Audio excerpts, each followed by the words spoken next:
अपने पसंदीदा शो के फुल एपिसोड देखने के लिए अभी डाउनलोड करें दंगल प्ले ऐप।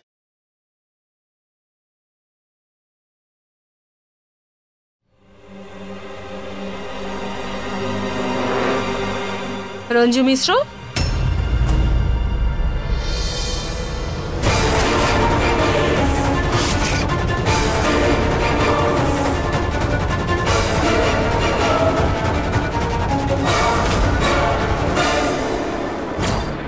তুমি যে খেলাটা শুরু করেছো না আমার সাথে, আমি তার চ্যাম্পিয়ন। তোমার কি মনে হয় তোমার দেওয়া চাল আমি বুঝতে পারছি না? তুমি আমার বাড়িতে আমার সবকিছু ছিনিয়ে নিতে এসেছো তো? সবার আগে নিজের বিপদের সুযোগ নিয়ে আমার বাড়িতে ঢুকে পড়লে, তারপর আমার কিচেনটা হাতিয়ে নিলে, তারপর সেলাই সেন্টারের অজুহাত দিয়ে আমার স্টোর রুমটাও হাতালে, আর এখন আমার বেডরুম অবধি পৌঁছে গেছো। চাইছোটা কি তুমি? আর তোমার এই সমস্ত খেলা সাকসেস হয়েছে এই জন্য কারণ তুমি মাকে ঢাল বানিয়ে খেলে যাচ্ছিলে, কিন্তু এইবার আমি তোমার সব খেলা শেষ করে দেব। আমি জানি না আপনি ঠিক কোন খেলার কথা বলছেন, তবে আপনাকে একটা কথা স্পষ্ট করে জানিয়ে দিই যে এখন আমার আর ওই বয়স নেই যে আমি খেলাধুলো করব।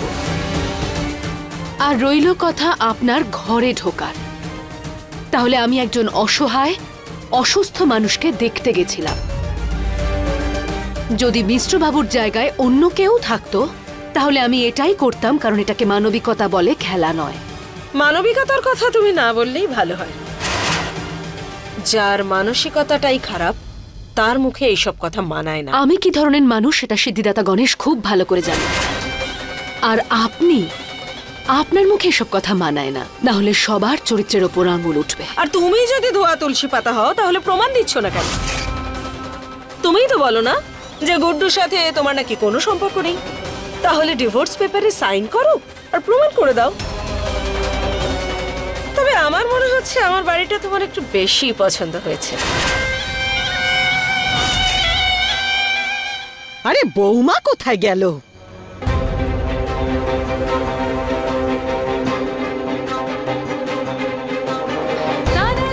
আমি এখানে আপনার বাড়িতে নিজের ইচ্ছেই নয়, মায়ের দিব্যির কারণে পড়ে আছি।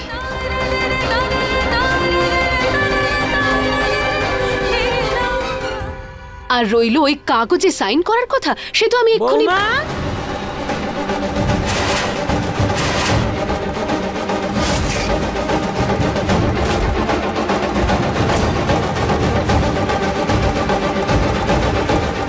এইদিকে এসো। আসছি আমি মা।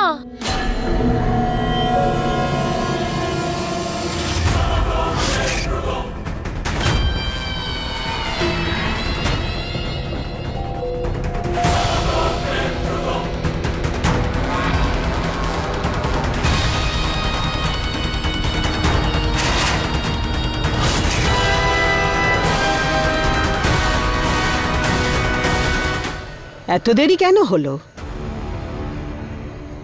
আর ওই মহিলা তোমাকে কোন কাহিনী শোনাচ্ছিল?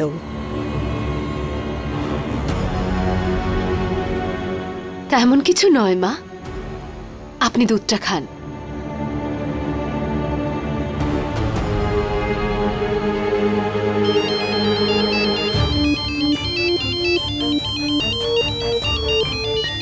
এখন এখানে এত কিছু হয়ে গেল, তার উপরে বিশেষ স্যারের ফোন, তাও আবার এত রাতে। আমি এক্ষুনি আসছি।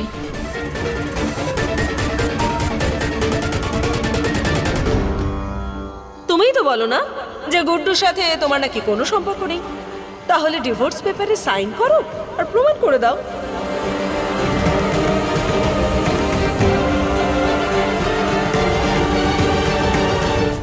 Hello sir. শালু, এত রাতে ফোন করলাম তার জন্য এক্সট্রিমলি সরি। কোনো ব্যাপার না স্যার, বলুন কি প্রয়োজন? হ্যাঁ শালু, ওই বলছিলাম যে মজুরদের যে ফাইলটা আছে না, ওটা কি তৈরি হয়ে গেছে? আসলে কালকে তো ওনাদের পেমেন্ট করতে হবে, তো ওই কারণেই। হ্যাঁ স্যার, ফাইল তো রেডি আছে, কিন্তু ওগুলো অফিসের কম্পিউটারে আছে। অ্যামাউন্টটা মনে আছে আমার, 15,000 মতো হবে। ওকে ওকে, গুড গুড। আমি একটা কাজ করছি, আমরা সকালে বেরোবো, সকালে বেরিয়ে ব্যাংক থেকে ওটা বের করে নেব।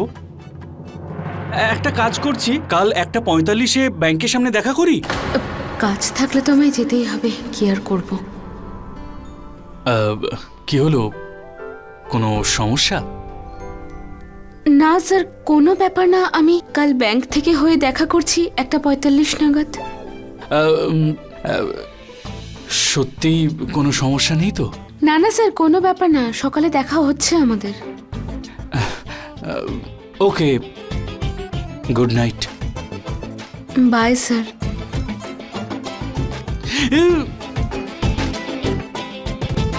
খুল।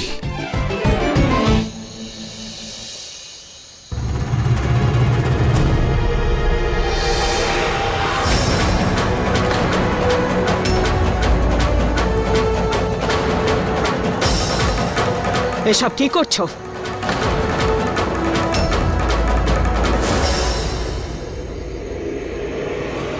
এই কাগজগুলোয় সাইন করে দিচ্ছি মা।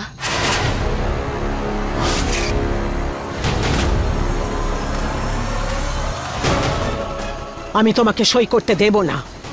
মা, বিগত 14 বছর ধরে এই মরা সম্পর্কটাকে টানতে টানতে আমি ক্লান্ত হয়ে গেছি। আমি আর পারছি না মা। এরকম একটা সম্পর্ক রেখে কি লাভ বলুন? আর এমনিতেও আপনার ছেলে মিশ্রবাবু তো এটাই চায়। গুড্ডু চায় না, এইসব ললিতা চাইছে। আর তুমি সই করে এইভাবে ও সঙ্গ দিচ্ছ। আমি তোমাকে সই করতে দেব না।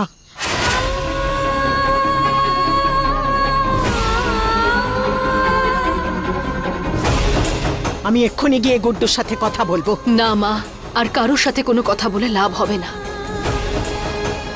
কারণ আপনার ছেলে আগেই সাইন করে দিয়েছে, শুধু আমার সাইন করার অপেক্ষা করছে ও।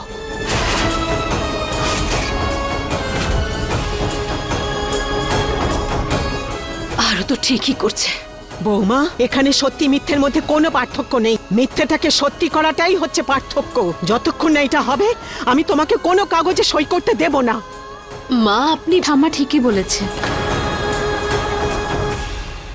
তুমি তো আমাদের শিখিয়েছো বলো, যে লড়াই করে হেরে যাওয়া ভয় পেয়ে পালিয়ে যাওয়ার থেকে অনেক গুণ ভালো। আর সেই কথাটাই আজকে আমি তোমায় মনে করাচ্ছি মা। মা, 14 বছর আগে তুমি শুধু একজন বিবাহিত মহিলা ছিলে। তারপরে গুড্ডু মিশ্র ঠকিয়েছে বলে লোকে তোমাকে অপবাদ দিল।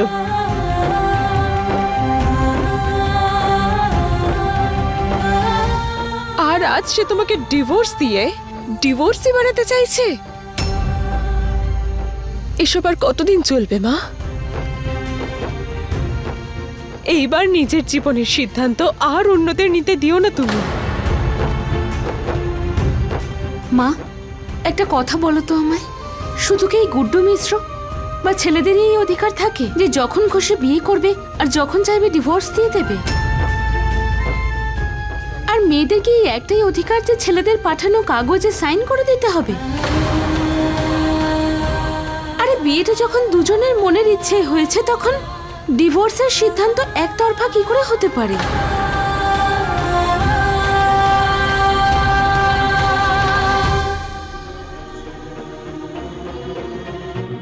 শোনো না, যেও না এভাবে, দয়া করে যেও না। আমি তোমার সামনে হাত জোড় করছি। তুমি চলে গেলে আমাদের কি হবে বলো? আরে তারই ভরসায়, যার ভরসায় গোটা দুনিয়াটা চলছে, ভগবানের ভরসায়। গুড্ডু বাবু অন্য মহিলার সঙ্গে জোট বেঁধে জীবন কাটাবে? বাবা, যাকে তুমি পরস্ত্রী বলছো না, ও আমার বিবাহিত স্ত্রী। ধর্মসাক্ষী করে বিয়ে করেছি ওকে। ও যদি তোমার স্ত্রী হয় তবে এ কে? ও হলো আমার ভুল।